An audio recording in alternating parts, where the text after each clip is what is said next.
Bonjour à tous et bienvenue sur la chaîne des livres en balade. Aujourd'hui, je vais vous présenter une sélection de livres avec un renard sur la couverture pour bien fêter l'automne. Sans plus attendre, en route pour la balade!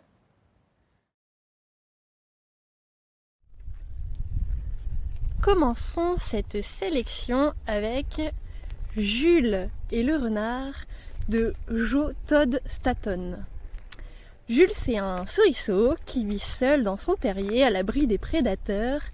Et un jour, il prend pitié d'un renard affamé. Un renard qui, au départ, n'a pas l'air si sympathique et qui, finalement, va peut-être être ami avec Jules le souriceau.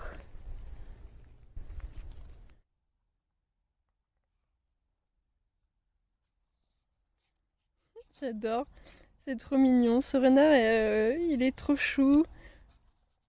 Et Jules aussi. Voilà, il y a plein de vers. J'adore les livres quand il y a du vert. Voilà. Et ces gros plans aussi sont sympas. Ensuite, on continue avec l'ours et la renarde de R. On se dort. Donc là, pour une fois, on va voir une renarde blanche sur la couverture, mais c'est quand même une renarde. C'est l'histoire d'Auroch qui, l'année de ses 15 ans, est vendu comme esclave à la maison. Un lieu où on ne revient pas. Là-bas, tout n'est qu'or, soie et bijoux précieux. Là-bas vivent les renardes, ces dames mystérieuses qui règnent sur son peuple. Auroch est là pour retrouver son frère et refuse de courber l'échine. Mais lorsqu'on lui confie une petite renarde boiteuse, leur vie à tous les deux s'en retrouve bouleversée.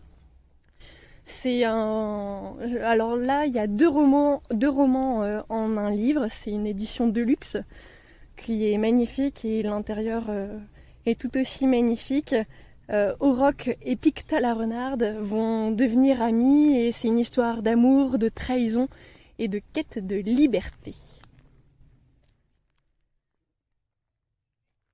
Mémoire de la forêt, les souvenirs de Ferdinand Taupe de Michael Brun-Arnaud et le troisième livre avec un renard sur la couverture. C'est l'histoire d'Archibald Renard qui tient une librairie où chaque animal peut déposer le livre qu'il a écrit et espérer qu'il soit un jour acheté. Depuis que ses souvenirs le fuient, Ferdinand Taupe cherche l'ouvrage qu'il a écrit afin de se rappeler ce qu'il a fait et qui il a aimé. Mais le seul exemplaire vient d'être acheté. Archibald et Ferdinand se lancent donc sur ses traces dans la forêt. Là, on a un renard prêt à tout pour aider son ami. Il est tendre, il essaye de comprendre son ami qui a la maladie de l'oubli-tout et qui parfois a des réactions difficiles à comprendre. Une BD pour adultes, Fang, chasseuse de démons, de Joe Kelly et Nico Henrichon. La spécialité de Fang, la renarde qu'on voit sur la couverture, c'est la chasse aux démons. C'est une renarde badass qui ne se laisse pas faire. J'ai beaucoup apprécié cette BD. Là pour Fang, le trait est assez particulier au crayon à papier. Voilà, avec plein de détails. J'avais vachement craqué pour ça quand je l'avais pris. Avec cette renarde badass, donc, comme je le disais. J'ai vu des critiques, mais moi je trouvais que ça allait. C'est que certains trouvaient les scènes de combat, là, comme on peut voir, un peu brouillon parce qu'il y a plein de choses, mais moi j'aime bien. C'est ce qui donne le côté original de cette BD. Ensuite, on a un petit roman jeunesse qui s'appelle Pax et le petit soldat de Sarah Pennypacker. Pax, c'est un renard qui est élevé par Peter, un petit garçon.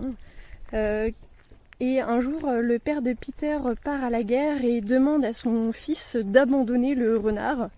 C'est un moment très déchirant de l'histoire. Et une fois que son père est parti à la guerre, Peter va tout faire pour retrouver son petit renard parce qu'il est pris de remords et il s'inquiète sur le devenir de son ami. Et pendant ce temps, Pax, au départ, il a peur, il est tout seul dans la forêt et il va apprendre à vivre dans la nature. Et c'est un roman où les deux points de vue s'alternent. Parfois on a les pensées du petit garçon et parfois les pensées du petit renard. Donc c'est intéressant l'écriture pour retranscrire les pensées.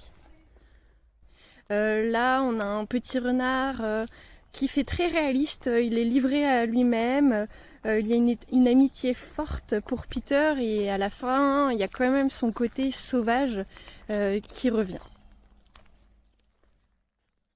Avant-dernier livre avec un renard sur la couverture, Renard et Petit Georges de Thibaut Prugne. Alors là on voit que la tête du renard, mais c'est bien un renard.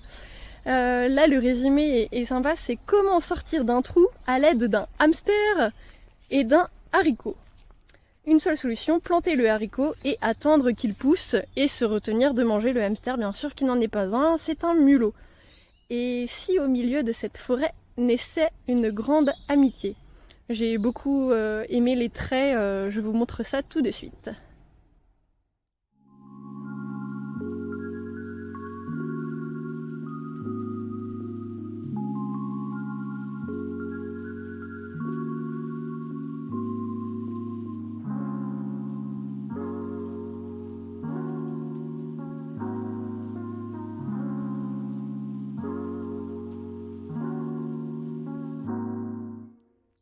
Et enfin, 16e printemps que j'ai acheté il n'y a pas si longtemps, de Yunbo.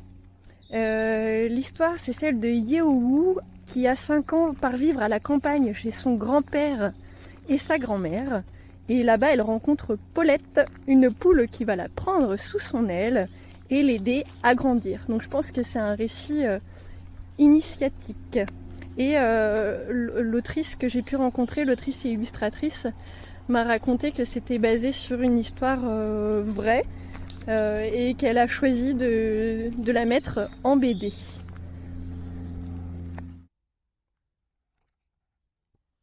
Voilà, cette BD est sublime. Tout est fait au crayon à papier.